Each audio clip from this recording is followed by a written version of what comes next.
Okay, so let us start and wrap up this transport in spin chains.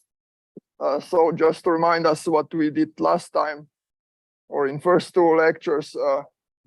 So one approach was linear response, right? Here we got sort of we derived expression for the conductivity as this integral of correlation function current, and then a simple classification of different transport types was according to this power alpha. And then another approach was this non-equilibrium steady state that we will say a few words more about one specific setting today. So this is basically planned for today. I will speak about Leanblood setting, which is one particular way of obtaining non-equilibrium steady states, and then also some results about XXZ. And then we will see how we are with time, perhaps something else, but this is kind of that I would like to cover.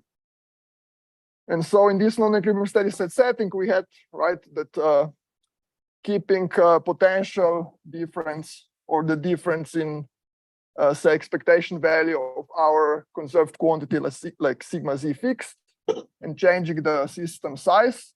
Yeah, so this is length of our system. We can classify different transport types according to this power gamma here. Right?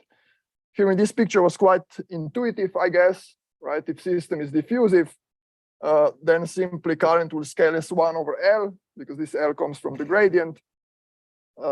If it's ballistic, then this gamma was 0, right? Current is independent of the system's length because there is no resistance in the bulk, so it doesn't matter if you take twice as long system. And now the third that I will only very briefly mention is unit evolution. One way of probing transport is also starting with some inhomogeneous initial state and just let it evolve. So let me write unitary evolution. So very briefly, just perhaps let me just sketch. So spatial coordinate, let me denote it by x. And then we have density. You start with some wave packet.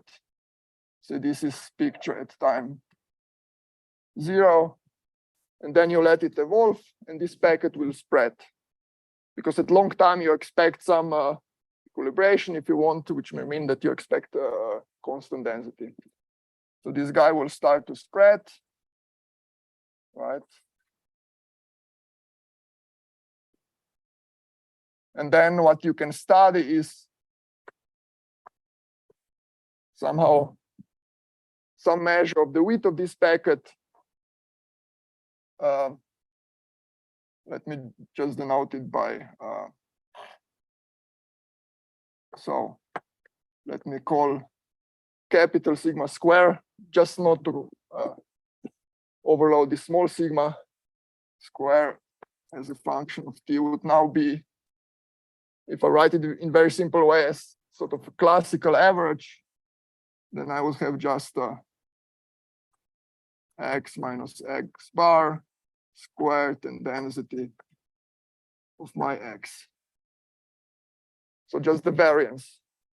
And square root of that is a measure of how broad your packet is. And so now what we would like to look at is asymptotic behavior of this guy for at long times, right? And so you can make now assumption that at long times,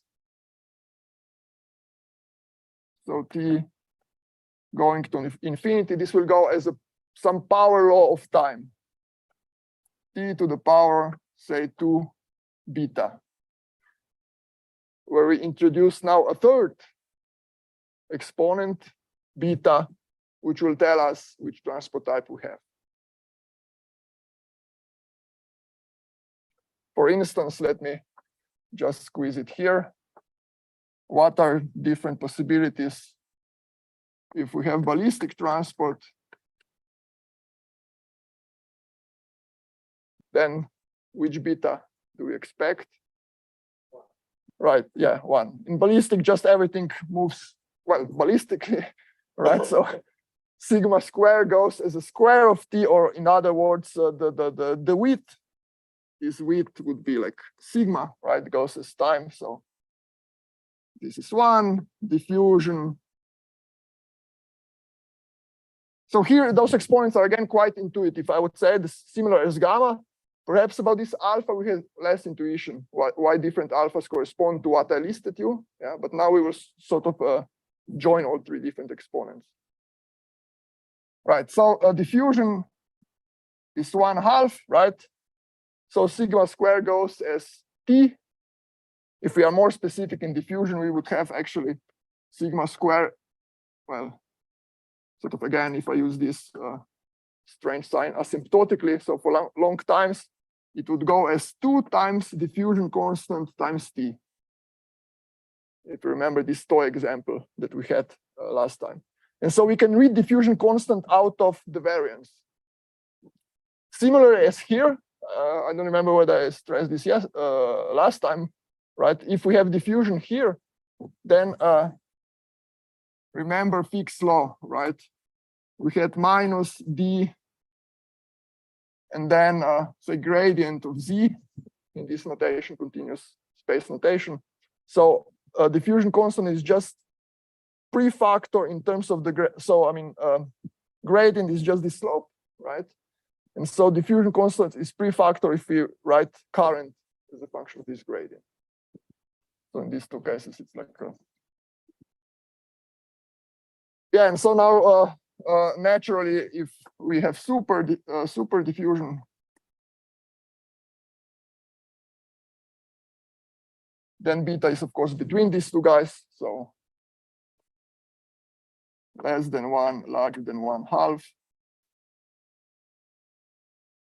And subdiffusion,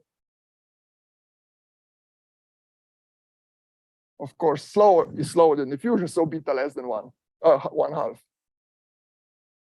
Less than 1/2. All right, so we have now our 3 different exponents. So now natural question is, are they related? Yes.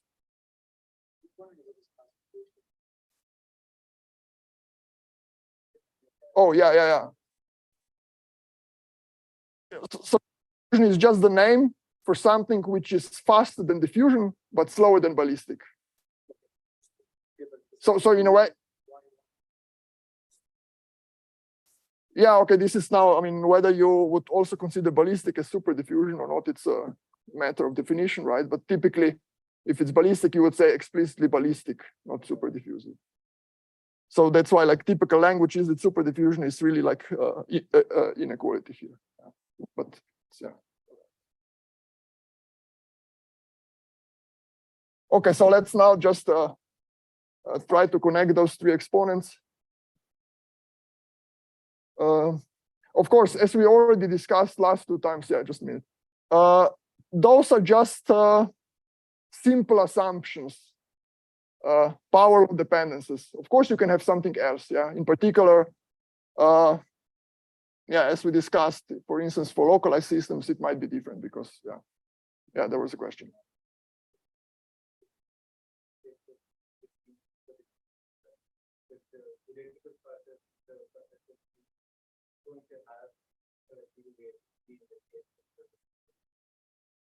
Right, yeah, good. So in particular, yeah, if we are in this linear response and we get the whole conductivity, right, then we can actually talk about the leading behavior, which is ballistic or whatever it is. And then in case if leading behavior is ballistic with non-zero Drude weight, we can then also discuss what are subleading contributions, which can then be anything, any of those types.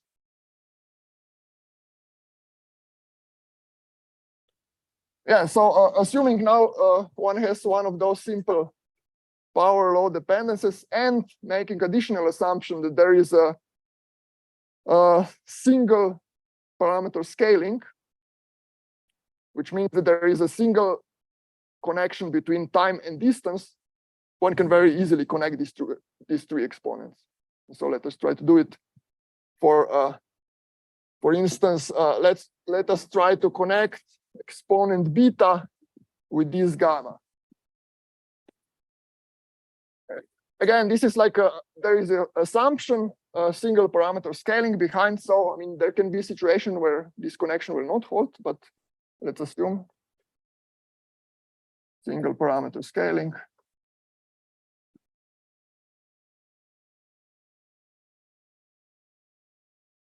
And so it's just dimensional analysis, nothing more. So there is no real depth in what I will now do. So, okay, let us have this relation, which means that the width goes as t to beta, right? So I would just say, okay, x goes as t to beta, which means that if I have a system of length L, so now I try to connect with the B case, non-equilibrium steady state, where I have current as a function of L. So now I ask myself, okay, suppose my picture of transport in this steady state situation is some particles traveling from left reservoir to the right reservoir. Yeah. I ask myself, what time do those particles need to go from one edge to the other? And using this scaling, I can say, well, yeah, the necessary time, I don't know, let's denote it t, tau, will go as L distance to the power of 1 over beta. All right. But then current, how will current scale? Current will scale as 1 over tau, right? Times the number of such particles that travel per unit of time. So the density of my excitations. And what will be the density of my excitations? The density of my excitations, if I am at like fixed filling fraction, say fixed magnetization in our Heisenberg picture, will be proportional to L, right? So I have to multiply by L. So this is time. So this is contribution to the current from one particle, and there are of order L particles, with some prefactor, of course, about which I don't care. Yeah, okay, I mean, tau is now, I have my system, right? And then some particles travels from the left edge to the right. The distance is L, and tau is just the time the particle needs to travel from the left to the right edge. Perhaps I should have left ST, but yeah. And so now we can see, what do we get? So we have L divided by L, 1 over beta, so 1 over L to 1 over beta minus 1. So gamma, our exponent from the steady state case, is 1 over beta minus 1. And so, of course, making that assumption, right? Don't forget, so it's a perhaps strong assumption, but this connection we expect to have between gamma and beta.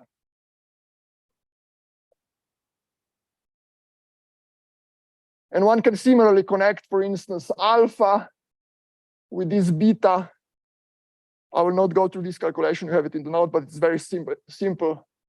So for instance, one thing one can do is from this relation, right, I could say kind of, well, if I have scaling of sigma square as t to the power of 2 beta, this is like equivalent to saying that diffusion constant diverges or scales as t to the power of 2 beta minus 1, right? Using, say, taking this definition of diffusion constant, just 1 power less in time. And similarly, I can, if you remember, here I commented how correlation function decays in time, assuming that simple power law scaling. And so if I integrate this correlation function in time, I also get out of this power how finite time diffusion constant should diverge with respect to this power alpha. And then I connect the two, and I get connection between alpha and beta. I will just write this expression down so that we have it in one place. Where do we have? Yeah, okay. So we get something that alpha is equal to 1 minus 2 beta. In other words, assuming single parameter scaling, we are actually dealing just with a single exponent. What do you mean by single quantification? So that there is like, yeah, so what I mean that there is like a single connection between distance and time. So that there are no other scales, yeah, just a simple, and therefore just a simple dimensional analysis, which is nothing else what I'm doing, gives us these connections. Or in other words, I mean that there is a single scaling exponent. Yeah, this is kind of simple. And sometimes actually instead of this alpha, gamma, or beta, one uses something which is called dynamical exponent. So let me just write it here.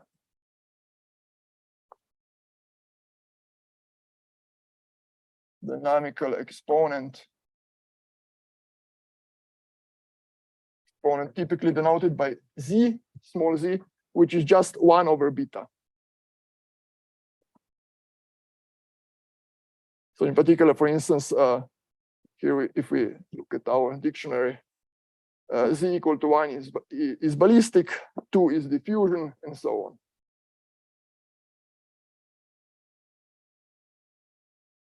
All right.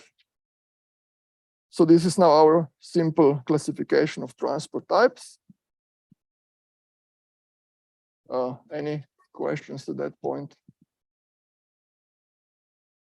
So now let us have a look at this Leanblood setting, because I think it will be useful also like for some talks that you might hear in next week. So it's a setting which is useful like from theoretical side here in studies of transport. And also in some experiments, actually, you have pretty good realization of Leanblood equation. Yeah. You mean what? Where? Oh, this setting. Why do I call it unitary? Right. So picture here is you start with some state at time 0, right? And then I just do unitary evolution. And those after some time, and I get these densities. And then I study how the width of the packet spreads, and from that I can determine what is my exponent. I could also do some other initial states. For instance, one popular one is just like a domain wall. So you just join two, say, equilibrium states at different temperatures, chemical potentials, whatever, and then you let it evolve. And in this case, again, this sharp domain wall will sort of smoothen out, and you can watch how the width goes as a function of time.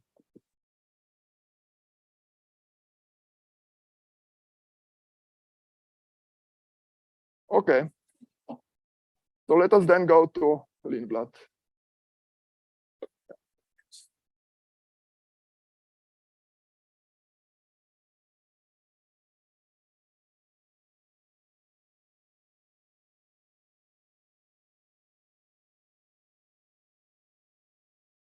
Okay, Leanblood Master equation.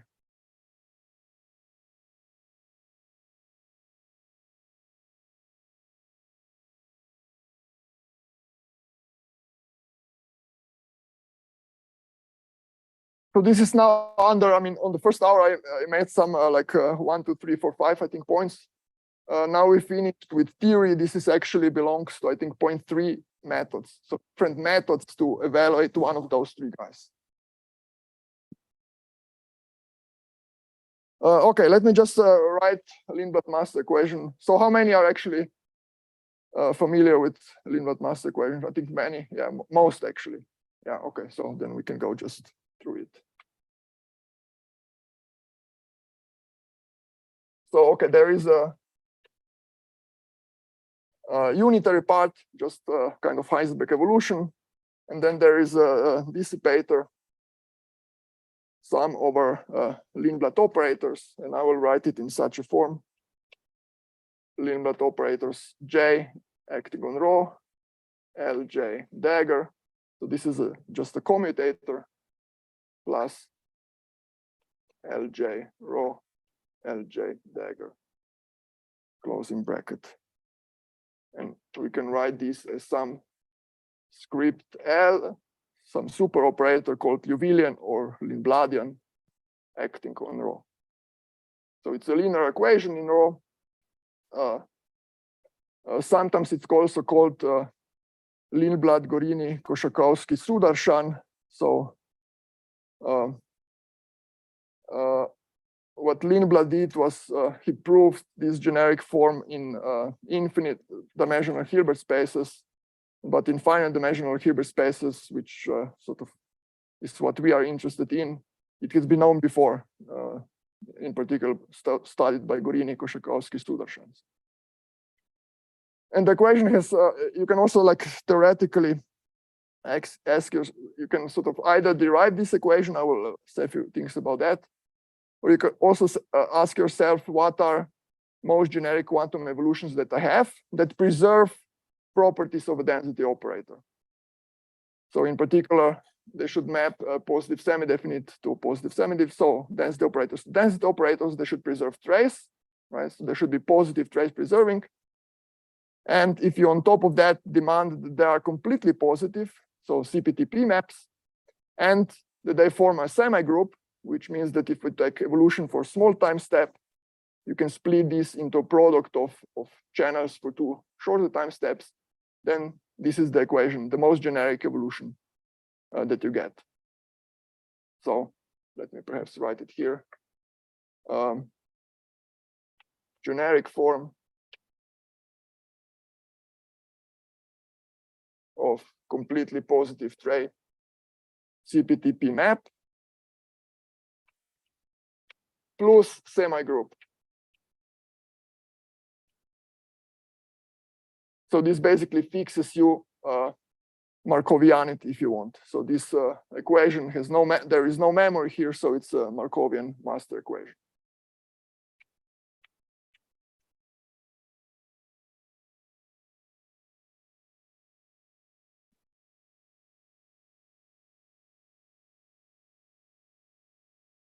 So these L's are called Leanblood operators.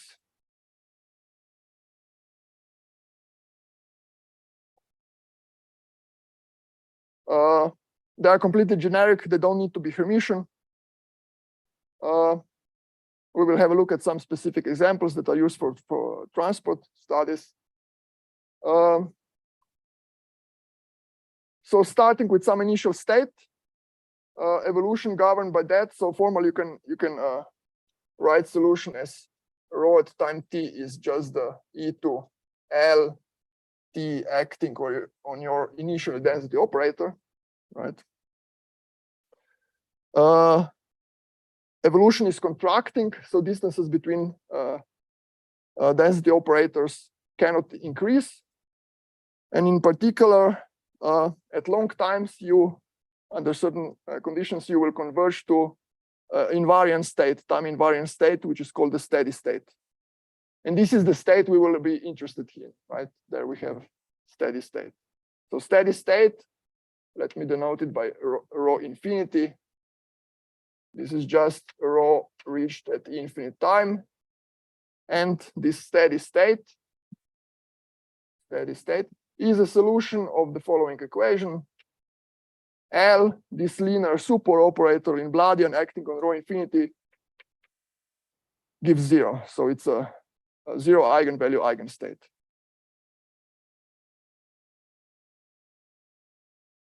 And in finite dimensional Hilbert space, which is the case for our spin chains, such a steady state always exists, at least one. There is a simple theorem called Brewer's fixed point theorem about mappings of complex sets, which guarantees you that. This Brewer's fixed point theorem says that if you have a continuous map of a compact convex set on itself, then there is always at least one fixed point. So one sort of nice manifestation. And in our context of density operator, a convex set is a set of density operators, right? If we have a finite dimensional Hilbert space, it's compact set. And then, as I said, this generator evolution maps density operators to density operators. So it's a map of this convex set on itself, and therefore there is at least one fixed point. So one like a graphical illustration of this mapping is if you take a map, yeah, like a map of Colorado, for instance, it's like it looks like that, right? More or less. Yeah, it's quite boring. And then there are different cities. I mean, the shape of Slovenia is like a chicken. Yeah. And now we will make this blue is fixed point here, and then says that if I make a continuous mapping of this on itself, right? So now I will make a continuous mapping. So I'll just make some ugly mapping like this.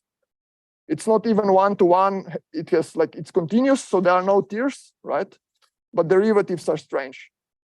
And so if I now map this Colorado on itself, put it like that, then the theorem tells me that there is at least one city, one place somewhere which is on top of each the previous, like the original point, right? No matter how I do this dirty thing.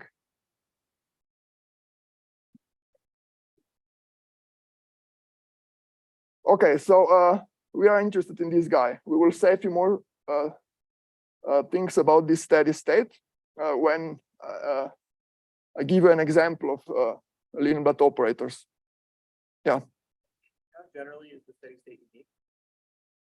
Okay, so there are like conditions when it is unique, and actually, like mathematically, condition is very simple. Basically, you have to check that the algebra of H Hamiltonian and L and N L dagger spans the whole algebra, which is kind of very natural, right? Because this guy actually, yeah, you have commutators between those two guys, yeah. So if you span the whole, basically, the steady state is unique.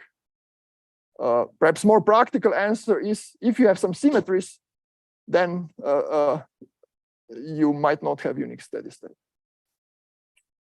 And perhaps to also give you an example of where this thing fails, I mean, it can happen also that you don't have a unique state, that steady state doesn't exist at all, right? So somehow we have to go out of this Brewer's theorem, and the only way, I guess, is to have infinite Hilbert space. So take a boson. Bosons are much nastier than fermions, yeah. At least in principle, on a mathematical level. And then just take some Leanblood operator that will pump these bosons up and up in energy. So it's clear that you will not have a steady state, right? But this is like absurd mathematical setting. Yeah? On physical grounds, we are always at finite energy. So, I mean, steady state must exist on physical grounds, even for bosons. You can also have some,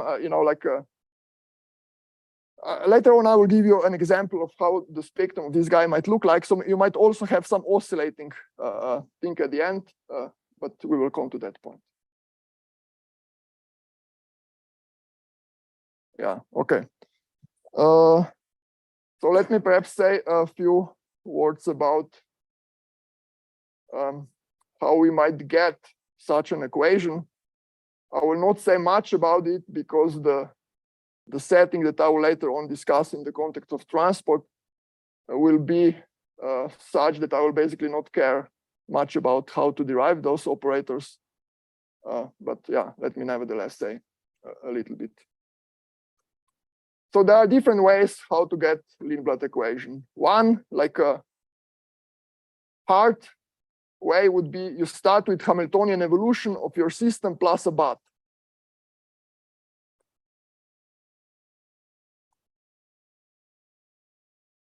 So you just have some Hamiltonian, giant Hamiltonian, right? Hamiltonian of a system plus Hamiltonian of a BAT plus some coupling. And say coupling is like some operator acting on a system times some other operator acting on a BAT. Let's assume this product simple form. Then under like various approximations, like first coupling has to be weak. this guy has to be weak.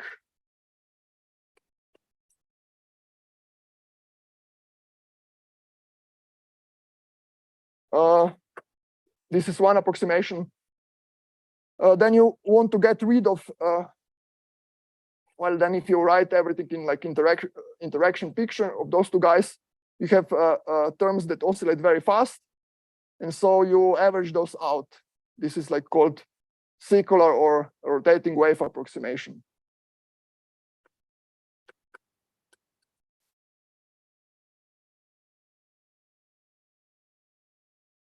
Rotating wave approximation. So, and at the end, what you would get, so there is a number of approximations here. And at the end, what you get is that those Leanblood operators, so you get many Leanblood operators, but basically they are proportional to this operator AS in frequency space. So what you do is first you write this AS operator as a function of time in interaction picture, so evolve it with that guy. So you get some time-dependent operator, and then you go to the Fourier space. So you get something like that.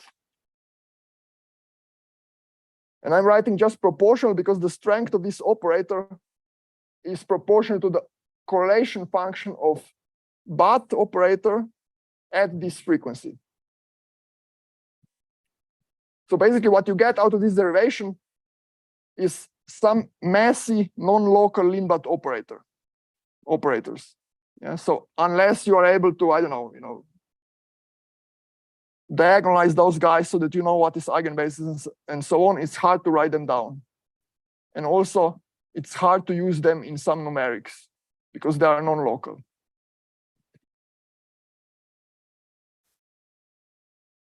Right? Because, I mean, you can imagine, if I evolve this guy with my system Hamiltonian, even if I start with local operator here, this will be some generic operator. And then in Fourier space, it's also some generic operator.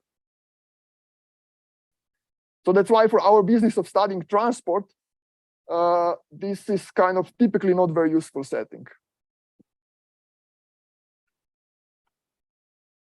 So another way to get these Leanblood operators is what is often discussed in quantum optics, if you have a noisy system.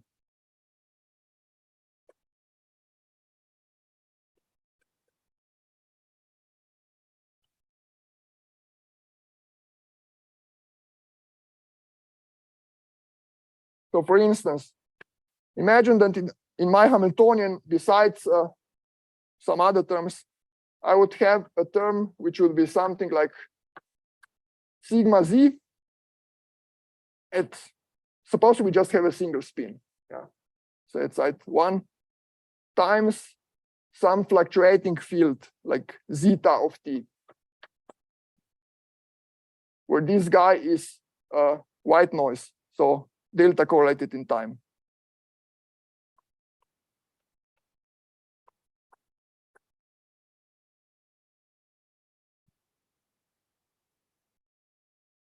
So now we could do unit evolution with this h of our density operator, right? So I get like a u on the left, u on the right, if you imagine density operator. So I get two phases like that. And what will those guys do? So we will essentially get some random phase. And if we average over that random phase, it turns out the dynamics is such that it decreases off-diagonal matrix elements, right? Just single qubit off-diagonal matrix elements. Just those phases will be places where we will have those phases. And then averaging like a Gaussian fluctuations will give us exponential decay. And so such a setting is actually equivalent. So average dynamics under such noisy fluctuating magnetic field is exactly described by Leanblood equation.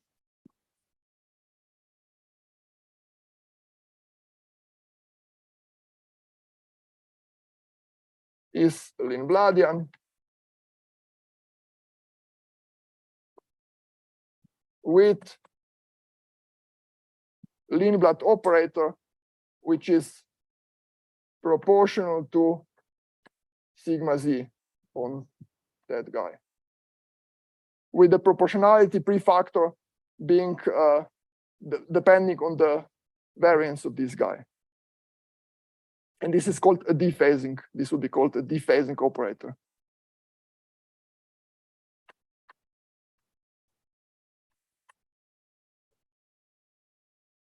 Yeah.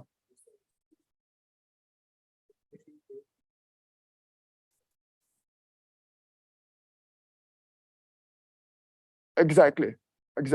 Yeah.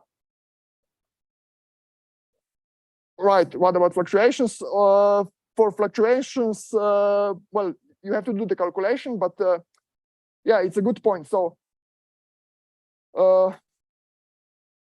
perhaps I can also make a comment. I will not say much about that, but you can also write this Leanblood equation as an average over stochastic Schrödinger-like evolution. This is called stochastic unraveling, for those familiar, where basically you have a evolution in time, which is a combination of unit evolution with some effective Hamiltonian, which is given by, which is actually equal to this H plus L dagger L, sum over J's, plus action of those Leanblood operators, which is like a measurement. So you have like stochastic jumps. And if we average that dynamics over these stochastic trajectories, you get this Leanblood equation. But only for the average. So yeah, if you want to know about fluctuations, either in this setting or that setting, you have to go beyond the Leanblood equation. I might say a few words about fluctuations, for instance, in the steady state. So there is a technology how to study fluctuations called large deviation formalism, where basically you have to deform this operator with some counting field, which then would count how many, say, particles are transported. Yeah, so we can discuss about that.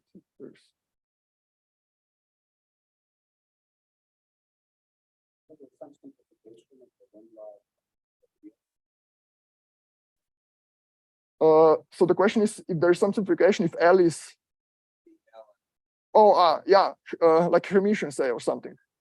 Yeah, indeed. Yeah, at some point I will actually list some cases, simple cases of spin chains where you can get exact solutions. Yeah, and there in particular, if you take, for instance, let me just answer it now.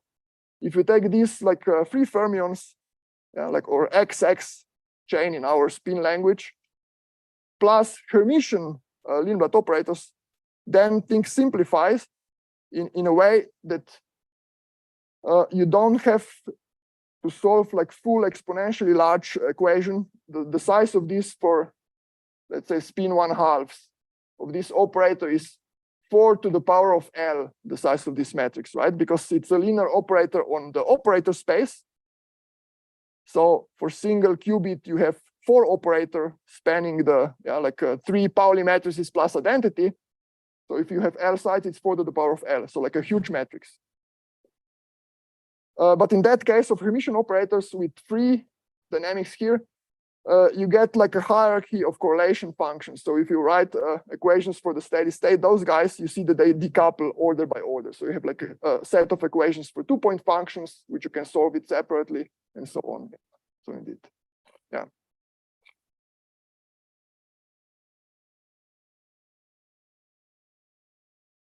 Yeah, no, I think there is no like yeah, it's more complicated. Yeah, so this was the simplest case with that's why I mentioned it. Yeah. Yeah. Maybe you're gonna get to that. But you mentioned this hierarchy. So I'm kind of confused. If L equals L dagger or LJ, yeah, then the solution is just really one. It's always a solution.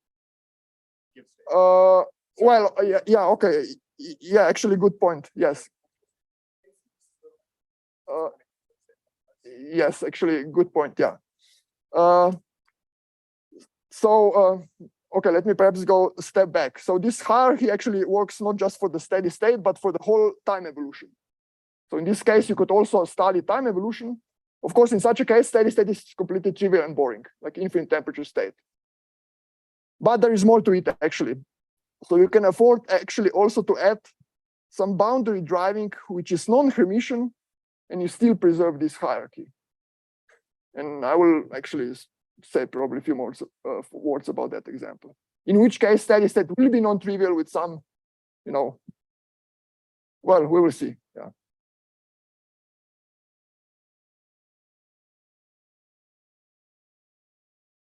Well, okay. And then the last sort of philosophy, if you want, is you just postulate some Leanblood operators that you like. Yeah. Or pick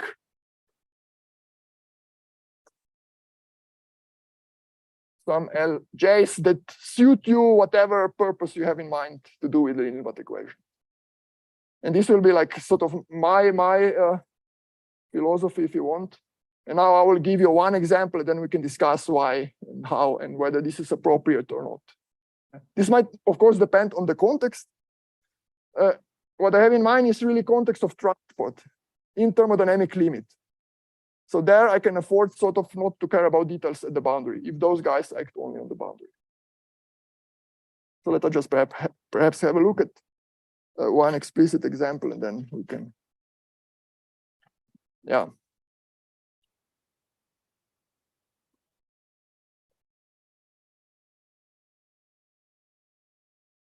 So let's have a look at Leanblood operators, which I will call them spin driving.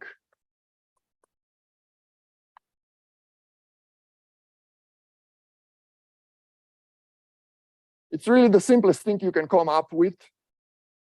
So what we have in mind, we would like to study some transport, right? So it's like a picture schematically. It's like, so we have two reservoirs and then our spins. And somehow we would like to now achieve some steady state which will hopefully look like that, yeah, with some gradient of magnetization. And imagine that we have like some XXZ or some spin chain. How to achieve that?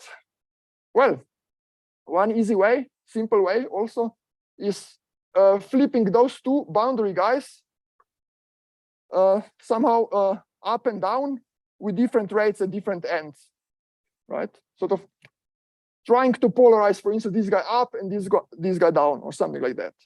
And this can be achieved with the following four simple Leanblood operators. So let's say first Leanblood operators, I can write it like that. Some coupling strength gamma times some parameter, let me call it mu,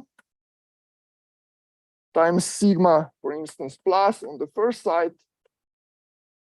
L2 is similar guy, gamma times 1 minus mu, sigma minus on the first side. So those two guys act here. And then on the right edge, I have similar things. So third Leanblood operators is gamma times. And here I will write now 1 minus mu, so that I will sort of polarize it in the other direction. 1 minus mu, sigma plus on the last side L, and L for square root gamma 1 plus mu, sigma minus L.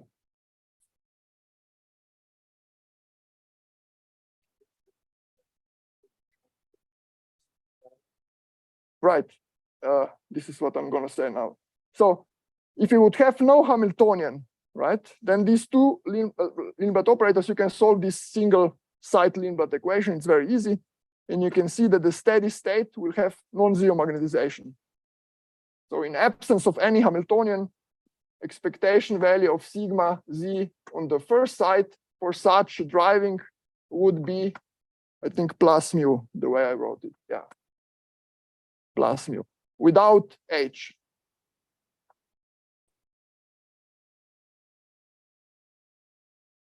Of course, in reality, we will have some non-trivial dynamics, right? But this is just to explain you what those two Leanblood operators try to do. They try to polarize spin to magnetization plus mu. So mu is some parameter between -1 and +1. And on the right edge, it's the other way around, right? Because I flip this minus here. So on the other edge, sigma ZL. I'm sort of trying to polarize with minus mu. And so I can sort of expect that then steady state will be something which hopefully will have magnetization that will interpolate between these two values, right? Like plus mu, minus mu with something in between.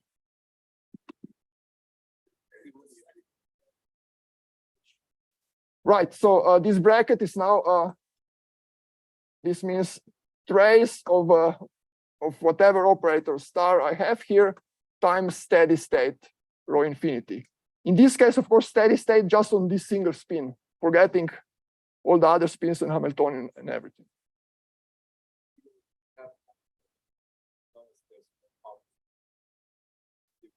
Yeah, and under some situations you might still get the same result, yeah, but generically not.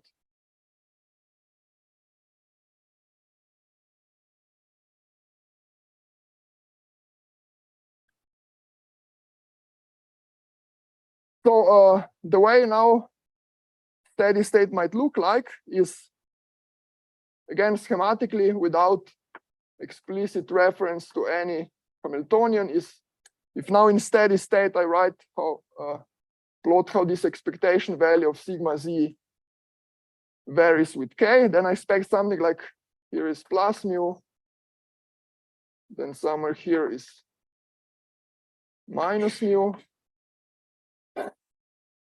Now, if I have some non-trivial Hamiltonian evolution, then due to boundary resistance, you actually typically will not have exactly mu here, right? So the first spin might be at some magnetization, which is slightly different than this plus mu, and the last one likewise. So in other words, there will be some boundary jump here. It might even extend not just for a single spin. It might be like, something more, some boundary effect here. And then provided your system is diffusive, you expect linear profile in between. Yeah. So the view is like a chemical potential. Gamma is driving. Yeah, good question. So this gamma, I will call it a coupling strength. So basically it's a time scale. Yeah, in this unraveling business where you would have sort of what is called a jump term, like L rho L dagger, which makes flips. This gamma would correspond to how often those jumps occur. Whereas,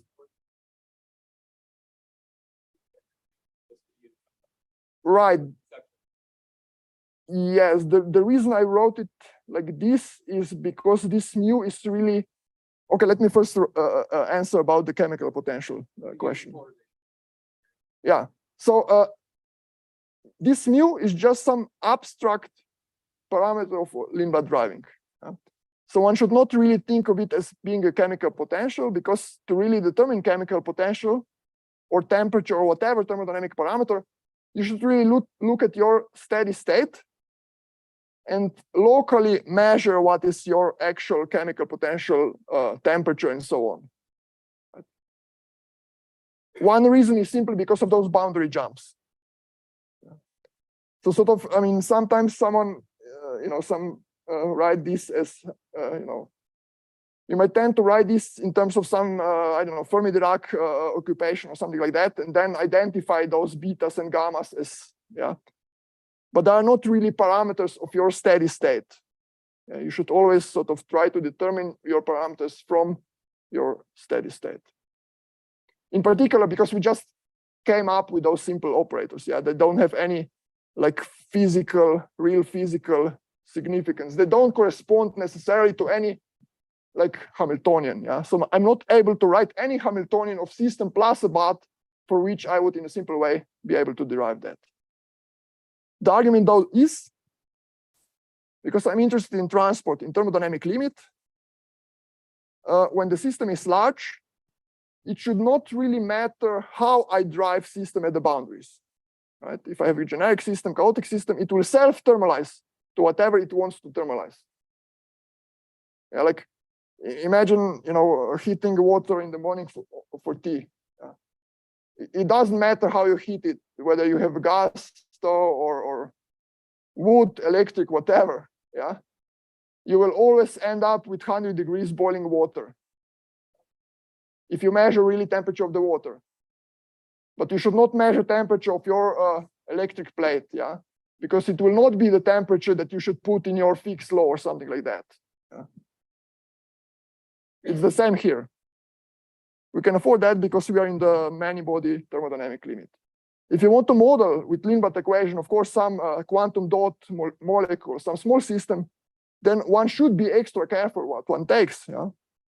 But here we can sort of be a bit ignorant, with some caveats, perhaps for integrable systems. But we can sort of, for now, push this discussion for later.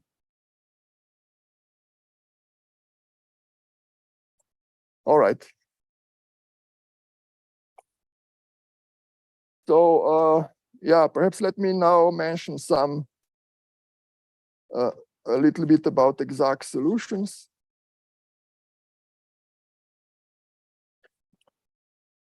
Just listing some cases where one is able to get some exact results. Of course, there is always like a, you know, trade-off between having exact results and having nice and useful results. But okay, let's just try. So what would be like the simplest setting that one could try to solve this? Well, the simplest setting might be, okay, just take XX chain, because this is free fermions, right? So if you take XX chain,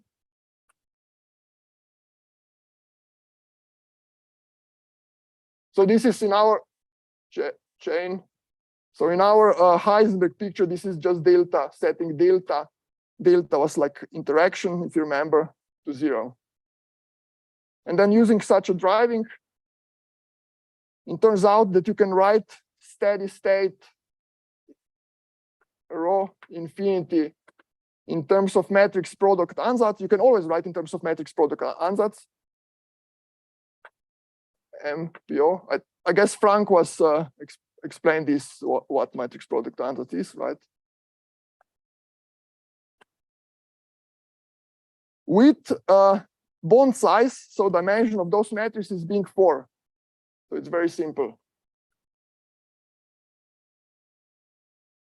And you can also write down various interesting observables like magnetization, current, and so on. The physics is rather, well, boring, not very rich. What you get is, of course, ballistic transport. So this profile would, in this case, look like you just have a, so if this is mu, you just have a jump here, and then in the bulk, the profile is flat, and then again, jump to minus mu.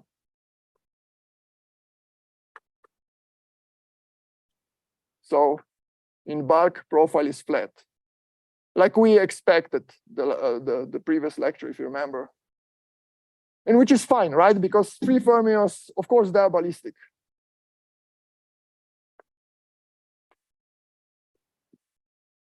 And current also, I could write now expression for the current in terms of all these parameters. I won't do it. I mean, you have some reference in the notes if you want to have a look. But the current is constant, independent of system size. So it goes as 1 over L to the power 0.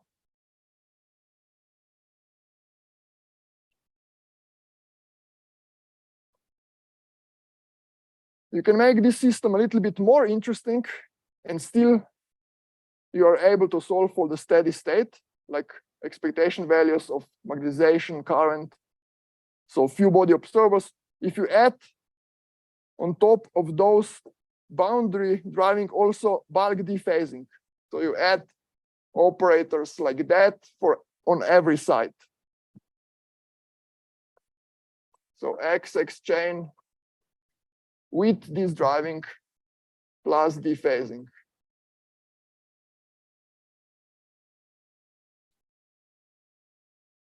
So this is the case we commented briefly before, right? Because in this case, actually, I have in the bulk Hermitian operators, Hermitian Leanblood operators. So you have this hierarchy of equations, and you can write a closed set of equations for just 2-point functions, which includes magnetization and current. It's a closed set of equations which you can solve actually for such homogeneous case in a closed form, and you get a picture like that actually. So in this case, so let me write it like that. So Leanblood operators here are like square root of gamma. Gamma is dephasing strength times sigma z at side j. And as soon as this gamma is non-zero, you get diffusive transport, which is not very surprising, right? Because kind of the model is, okay, free particle. And then this dephasing basically tries to make whatever model you have classical, because it kills off-diagonal matrix elements. So it's still, of course, nice that you get the exact solution, but yeah, you get diffusion.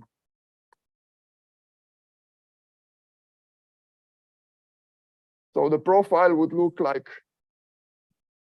you again have some jumps whose size goes to 0 in thermodynamic limit, and then you have linear profile, and again a jump here.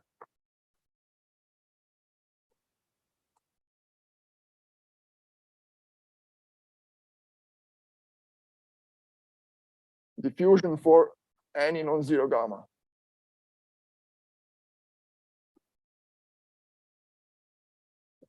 Well,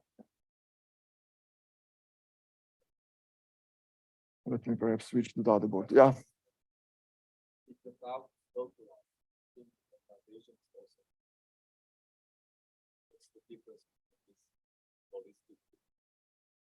So what do you mean magnetization is 0? Yeah, that it's 0 everywhere, or total magnetization, you mean? If you don't have Hamiltonian and you only drive the spin at Oh. Then I think about. Yeah. If you don't have Hamiltonian, then everything is kind of boring with this driving, if I understand your question correctly. So this is.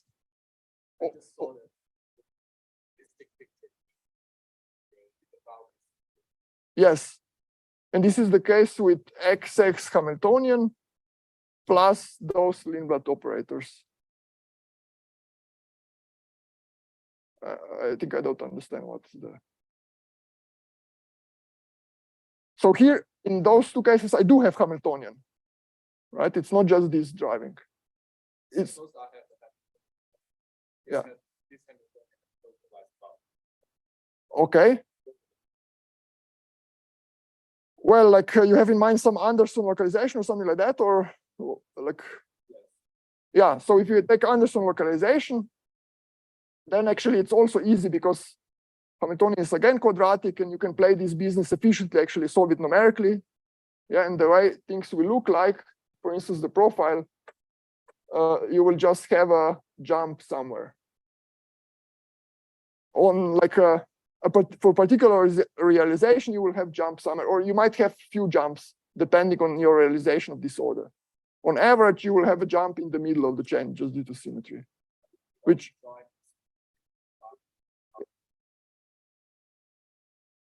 Well, like, okay, I mean, if you would write your Hamiltonian in terms of eigenstates, right, you will still have some overlaps, and therefore you will sort of polarize spins close to the boundary. Current will be exponentially small, so everything is as you expect it to be. So there are no surprises here. But it's not like perhaps that you might want to conclude that only the left spin will be polarized and the right spin and everything else will be decoupled, right?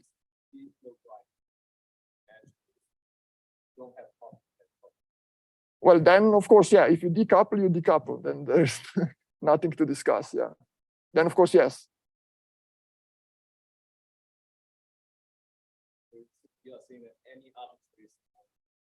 Yeah, because here, suppose you have some finite system, finite localization length, right? You will have some finite overlaps.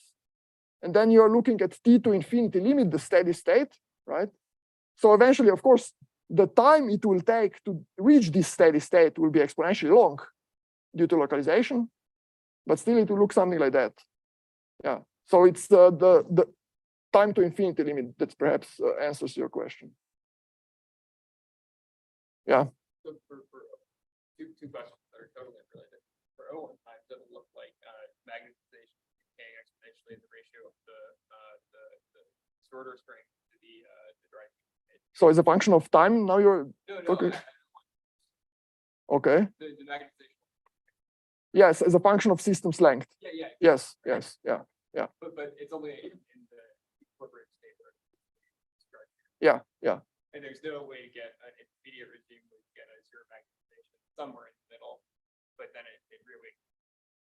Like, I mean, this on a case by realization basis, it can be actually more rich than I plotted. You can have something like, and then flat and then some jump, something like that. So you can have sections like that. But you never wind up with smooth. Well, kind of this is like, yeah, you can have like a more smooth version of that if this was the. But it doesn't go to zero anymore. It doesn't stay zero for anything. Steady state stay zero. No. Yeah. No. Yeah. But the other question I had was, so in this one, the ballistic transport is protected by integrability, right? Yeah, by this even this simple free fermion integrability, which is like but then when you turn on the dephasing, yes, yeah. That framed it integrability free, or is it just? Well, anyway, integrability in this Leanbloodian business is perhaps a bit more fuzzy concept, right? We can speak about solvability, for instance. Both cases are solvable, but yes, in this sense, I would say, yeah, you break integrability in the sense that things are not conserved anymore, and you don't have ballistically propagating particles anymore. Yeah. Yes. Yeah. When they are dephasing, is the system effectively described by Fermi-Stolten rule type of equation? Well, here, for instance, here in this case, you can get exact expression for the current, and it will be like, up to some prefactors, it would be like 1 over gamma times L. So in a sense, if you understand this gamma as a scattering rate, like coming from some, Fermi's golden rule or whatever, then in this sense, one could understand it like that. Yeah. This gamma is just scattering, which destroys all coherence, and that's it. Yeah, Leo. Yeah. It means that at the top order, you have the noisy. Yeah. Yeah.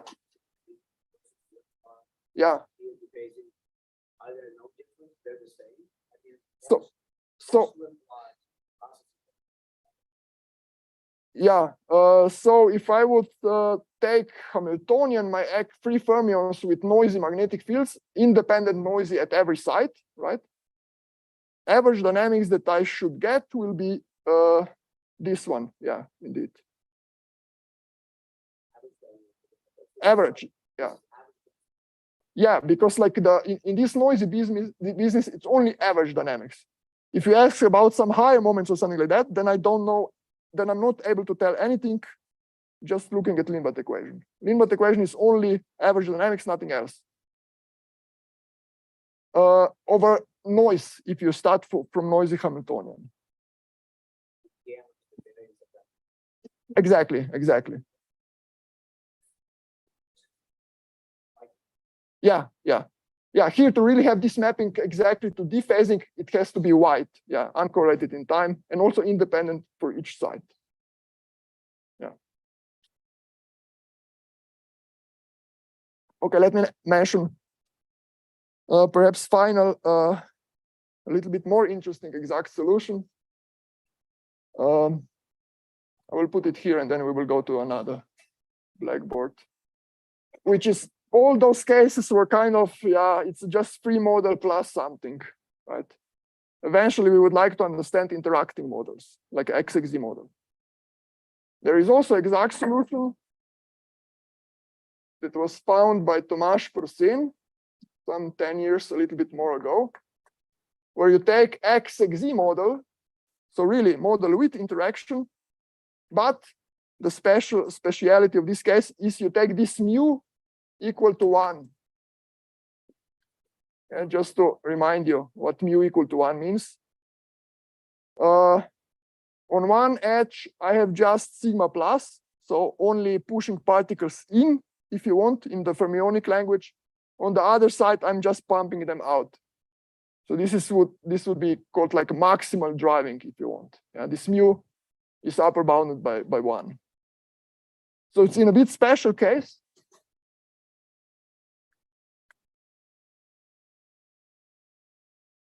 Maximal driving. And you get the solution. So the way I will now not draw pictures, I will just classify transport type as a function of delta, the anisotropy in the Heisenberg model. So you get the following. If delta is less than 1, you get ballistic transport. If delta is 1, you get subdiffusive transport.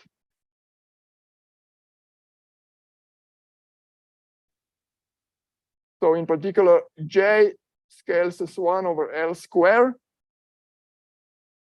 in the steady state. And for delta larger than 1, you get an insulator. So current exponentially small in system size.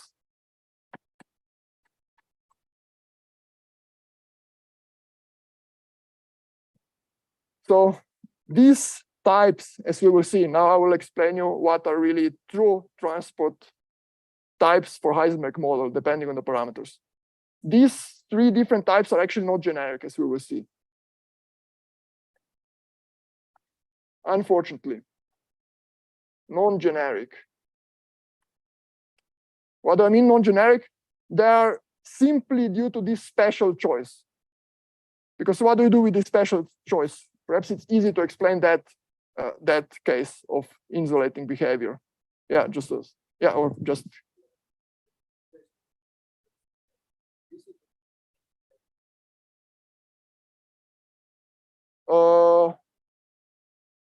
So what do you mean? What?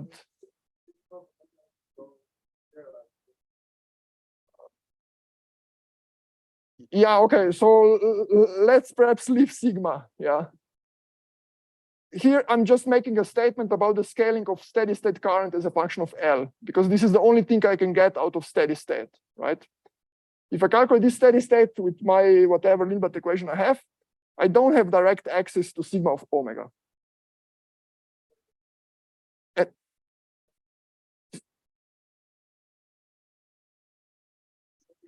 In this case, or yeah, in this case, it's exponentially. So in this case of insulator, current goes, some kappa times L system's length. Yeah, so it's faster than any power.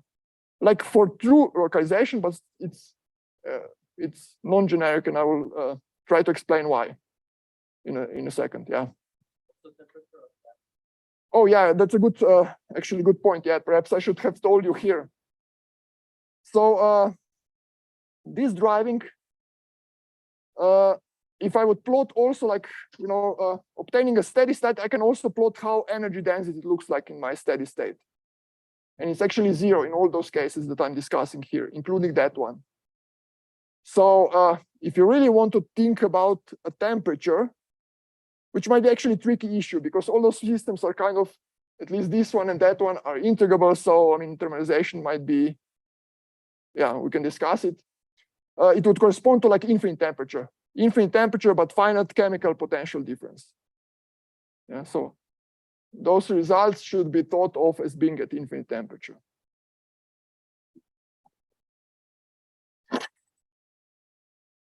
Yeah, let me try to now argue why we get this strange insulating behavior. Because indeed, all these 3 transport types are completely different than what you get from a linear response. Yeah. And they are just due to this special odd choice. Because what you do here, right? Let me sketch you a steady state profile in this case. So this is delta larger than 1. Steady state, it will actually look like that. Where in particular, so I'm plotting like expectation value of sigma z at site k. In particular, this value will be 1 and that -1. So basically you form in the steady state like fully polarized domain wall. And so basically you block any transport, right? Because here all spins are up. And now this guy, Leanblood, if you remember, tries to also flip up. So there is no way actually to, make a flip, some spin flipped down, and then you could hop, right? This is exponentially suppressed because this domain wall is exponentially sharp. So this is very special situation because basically you force your steady state, if you want, in some very special corner of your Hilbert space. But on the other hand, you can get exact solution. And that exact solution here was actually quite useful, despite getting us this non-generic behavior, because it needs, if you write down this steady state, rho infinity, Tomasz was able to recognize some operator, which turns out to be conserved quantity, one of those quasi-local conserved quantities, which was important to then prove transport in the linear regime through the weight, the Drude weight is non-zero. And this I will now go to it. Yeah. That's the isotropic Heisenberg, yeah. KPZ, yeah, it is. So all these three, well, okay.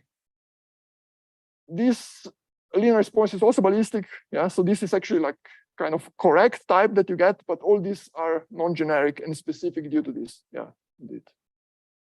Because again, here you kind of fully polarized. The only difference in the isotropic is that this domain wall has like a cosine shape, and so it turns out that it's this subdiffusive. Yeah, it is. It is. So I don't want to confuse you with this solution. I mean, just perhaps I'm spending too much on it. Yeah, yeah. Right, provided you don't take mu equal to 1. Because mu equal to 1 is not linear response actually, right? Because with mu equal to 1, we want to polarize, like fully polarize. So linear response in this Leanblood setting would be like small mu, actually. And small mu behavior is completely different than that one.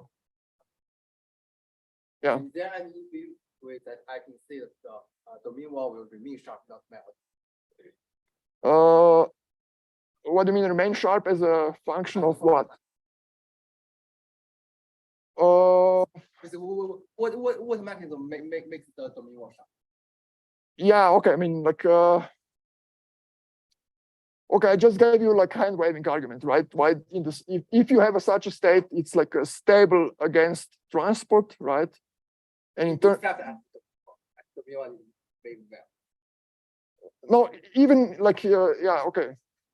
So even if you take like unity evolution, right? Forget about Leanblood now. If you take your initial state, which is like fully polarized domain wall, such a domain wall will actually, for delta larger than 1, will basically remain frozen. Because you are kind of actually, such a state is very close to being a ground state. Yeah. So there are some sort of quasi-exact solution actually for for gapped Heisenberg model, and yeah, so fully polarized domain wall is very special in the Heisenberg model. Yeah, I understand that if there's one spin half, they create more domain wall and then I mean, you can also see it. You see, if I polarize all spins up, yeah, without any domain wall, this is an eigenstate, just a corner of a Hilbert space. So also, if I have here, right, then somehow on this side I cannot flip anything, so I'm effectively frozen. And it turns out somehow that also the domain wall remains frozen. Basically, you just spread out a little bit, right? And this width will be actually like will scale as logarithm of delta. So it will stay frozen. Okay, let me now this remaining 10-15 minutes spent on the Heisenberg model. I think it's suitable to finally tell you, at least for one model, what are different transport types. And then we will be able to more sort of, appreciate or understand why this is very special. All right, so, well, transport in a Heisenberg model. Let me just go here.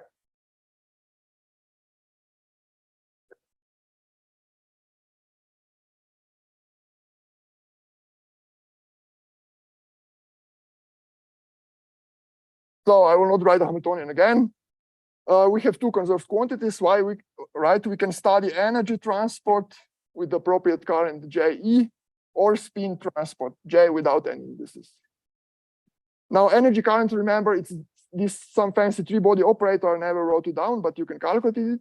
It turns out that energy current actually commutes with the Hamiltonian. Exactly. So it's one of the conserved operators, which immediately means that energy current autocorrelation function doesn't decay. It's just constant because it's conserved, which means that everything is trivially ballistic. So energy transport in the Heisenberg model is trivially ballistic, regardless of delta or any other parameter. Energy is ballistic.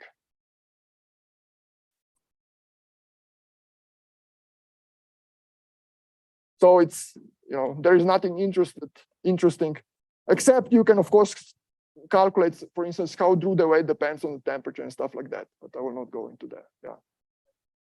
How is energy current? Right.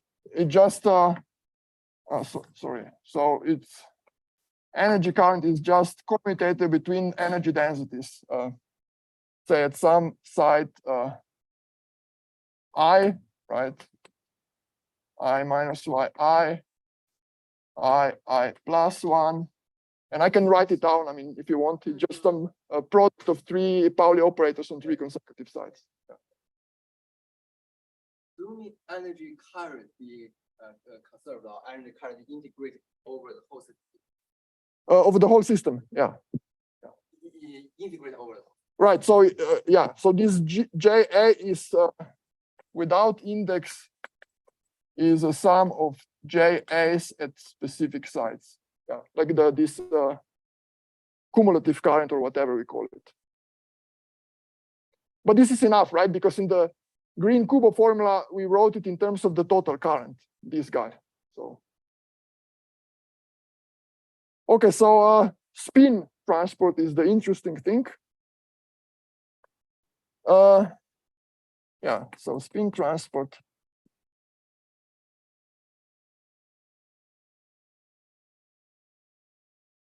Now, total magnetization is conserved, so we can discuss spin transport in each of the sectors, depending on the total magnetization or filling fraction in fermionic picture.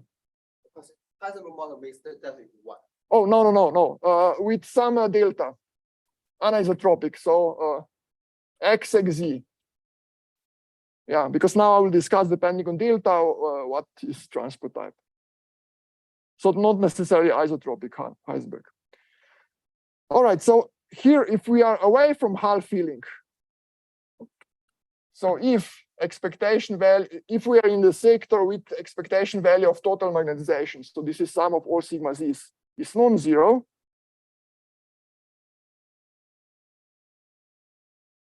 Yeah, in other words, if you imagine like a grand canonical ensemble, if we have like a bias chemical potential, right, which offsets us like this, then again, one can show that overlap between spin current operator, so this guy, and energy current operator is non-zero at this finite chemical potential. So in other words, part of this spin current never decays, because it is non-zero overlap with this conserved quantity, and therefore everything is again ballistic.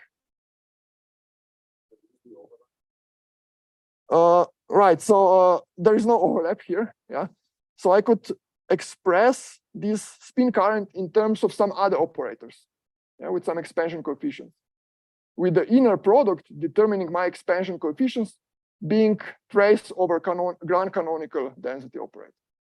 Because in the Kubo, at the end of the day, I have a expectation value with respect to grand canonical ensemble, temperature, chemical potential, and so on.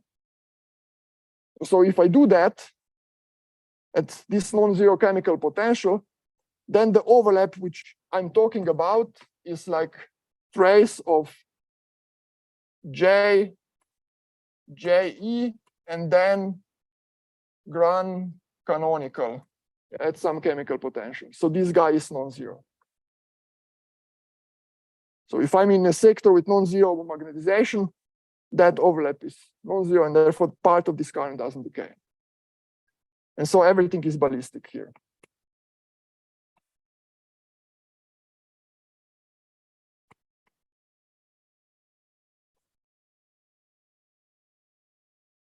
So again, kind of a not very interesting case. So the interesting case that people have studied for like 30 years and more is Hall filling. So Z equal to 0. Hall filling and spin transport. And so now, just to these 5 minutes, let me say what is transport depending on delta. Yeah, so we have now 3 regimes: delta less than 1, delta equal to 1, and delta larger than 1. Yeah. Sorry? Not necessarily. So we can discuss how is it depending on the temperature, but the transport type does not change. And the simplest case is actually infinite temperature. So for infinite temp, or like 0 temperature, say. 0 temperature has been known for like since 90s. Finite temperature were like debated controversially. And then sort of there were some breakthroughs at infinite temperatures. And I will sort of have in mind or focus on infinite temperature. But yeah, we can discuss how things change as temperature is lowered. Yes. Sorry, definition of what? Well, temperature now, okay, in the steady state business, you mean? Well, yeah, their definition is kind of a bit tricky, right? So what one would have to take, and those results that I will list here, you know, I will not specifically refer to the steady state. You get compatible results. But in this business, what you would have to do is, okay, you get some steady state. Locally, you calculate your reduced density operator on, say, few sites. And then you compare this density operator with the grand canonical one and sort of deduce to which temperatures and chemical potentials that corresponds. So this would be like a rather complicated way. But those results that I will list them there, they were obtained also like from linear response and other methods. So one doesn't need not to refer to steady states. Yeah.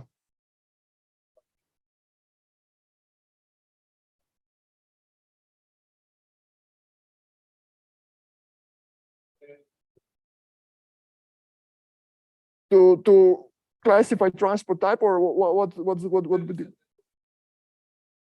Yeah.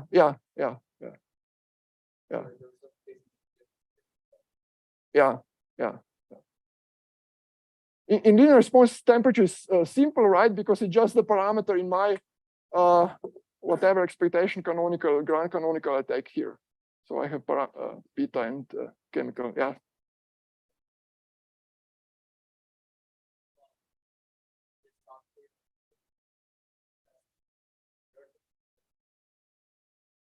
Oh yeah, okay. You are expert, yes. Yeah. So there are a few points where it's still sort of debated what it is. Yeah, delta equal to 1 is one of those because it's really like a critical point where you go from one regime to the other. Yeah. Perhaps let me just list these 3 regimes, and then we can, you know, go to the questions because we are anyway towards the end about you know, whatever confusion you might have about these transport types and so on. So and let me just for simplicity stay at infinite temperature. Yeah. Okay, so delta less than 1, it's ballistic.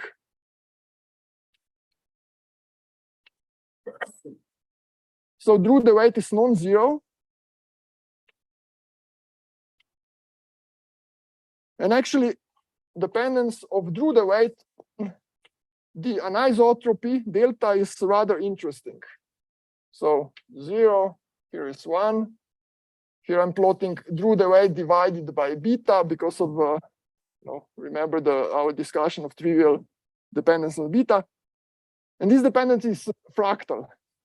Yeah, so it's not smooth. So it's very, very weird. So I will now try to sketch a fractal. Yeah, so bear with me. So basically, there are like, I mean, I can write exact expression, but I will not do it. So there is a close expression for deltas, which corresponds to root of unities. So basically, if I write this delta as a cosine of some angle, yeah, because this delta is between 0 and 1, I can always write it like that. And if this angle is like a rational with respect to pi, then we have exact expression that we believe is correct. And dependence on these two parameters is like non-smooth. So you get something like, there is a peak at 0, and then there is like there are very many small peaks. And then there is like a bit larger peak at 1/2 and so on. And then it goes like, so the envelope looks like a square root. And then there are peaks on top of it. But it's really fractal. Any rational value, it's everywhere discontinuous.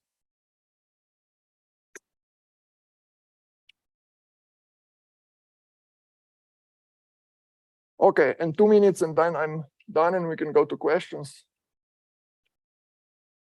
Delta equal to 1. It's super diffusive.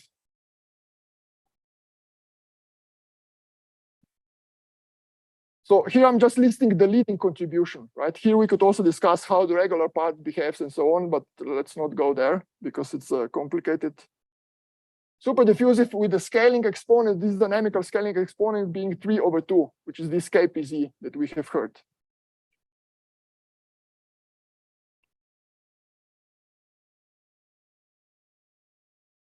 And delta larger than 1, larger than 1. It's diffusive.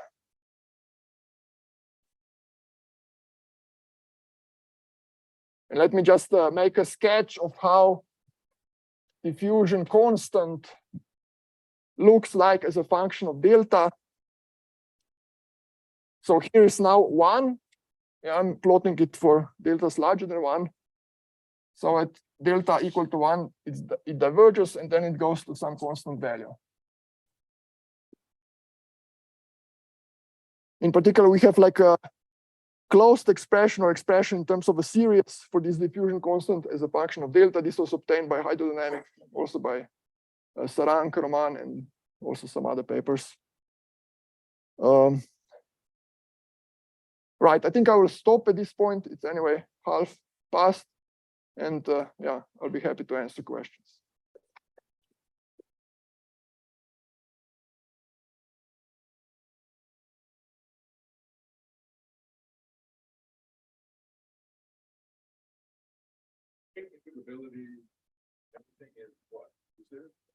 Right, yeah, you expect everything to be diffusive, and typically it is. In some cases where you don't see, it's probably due to, because then you have to study numerically, right? It's due to not sufficiently large system sizes or time, depending on what exactly you do.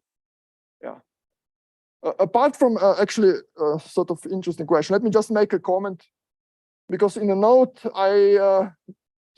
in my notes, which you can find online, I also comment on exact diagonalization approach to calculating all this stuff, like Dudewet and stuff like that. And for instance, because breaking integrability is like a subtle, right? What is now our criterion of breaking integrability? If you take like level spacing statistics, which is like often used criterion, right? You compare nearest neighbor level spacing distribution with the RMT. If you get RMT like level repulsion, you say it's chaotic. But now there is a nice case that violates this folklore. Yeah. Take XX Hamiltonian. Take XX Hamiltonian. So free particles. So you have a chain, and then you just put single impurity somewhere. Magnetic field. You break integrability in this formal algebraic sense immediately. if you look at level spacing statistics, is RMT. Why is it RMT?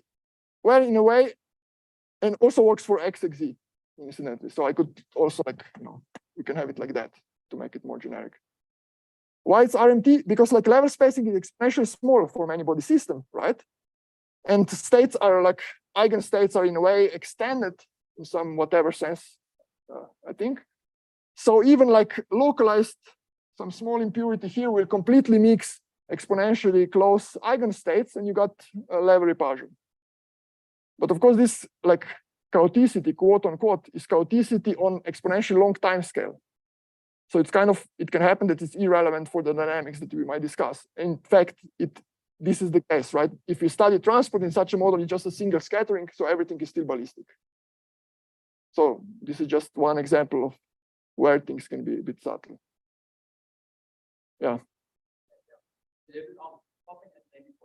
But can you get the best model also for the static event theory? Because we talked about so test the. What do you have in mind with the band theory to get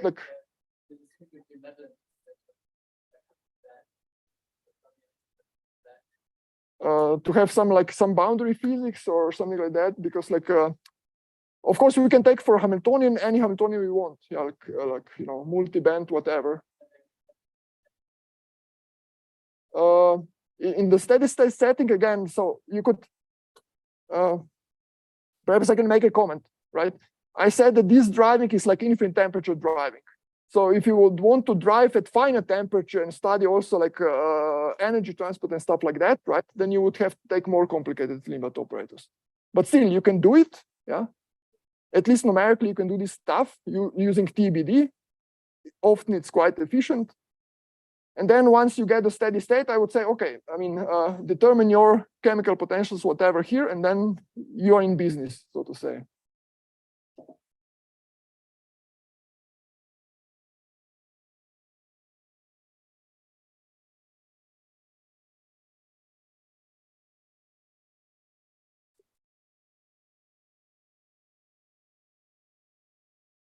Domain wall, yeah.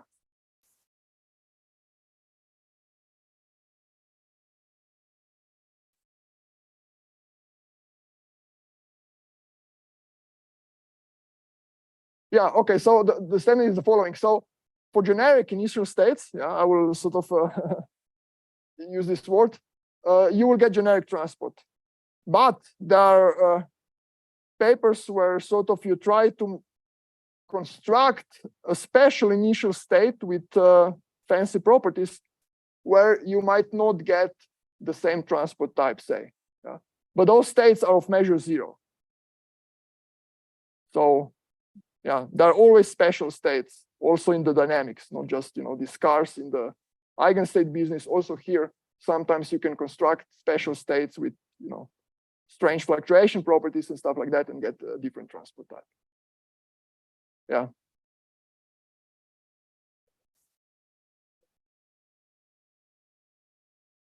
Right, so the jump operators, you would somehow tune transport type. This is what you are asking, basically. Yeah, except in very specific situations like this maximal driving, no. Except perhaps for some integral models or something like that. So yeah, just for special situations, say. Yeah, they're better.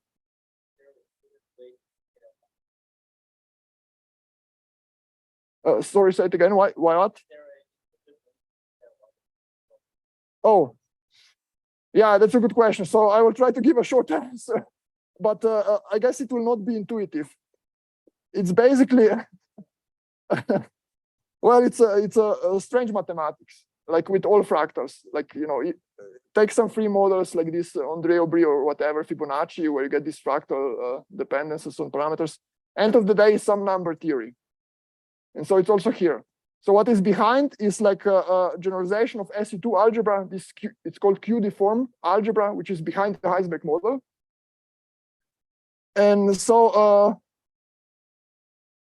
Yeah, I mean, yeah, basically it's representation theory of this algebra. So I don't know if I'm able to say anything like smarter or more intuitive. I mean, what I can say is that it's really property of infinite time. Yeah, so proper thermodynamic limit. If you would look at this picture at finite times, then you can imagine what happens is that this fractal which will actually be smeared out. Yeah, so it will be like some smooth envelope. So it's really, you have some weird algebraic structure corresponding to some quantum groups. And then in thermodynamic limit t to infinity, you get these strange peaks.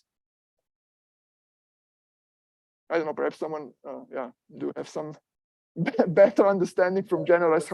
Oh, yeah, the question was, what would be intuitive explanation for this fractal dependence? Yeah, do you get from GHD some? Yeah, no, I think so. So what happens is that the particle structure, stable quasi-particles, is like very sensitive. Right. Yeah.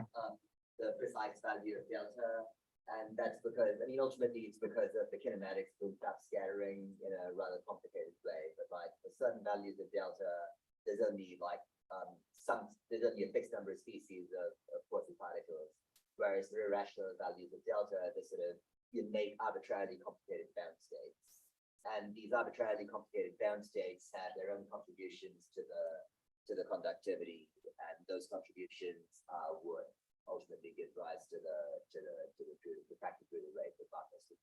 Yes, so in a way, yes, this representation is reflected in a spectrum which has sensitive dependence on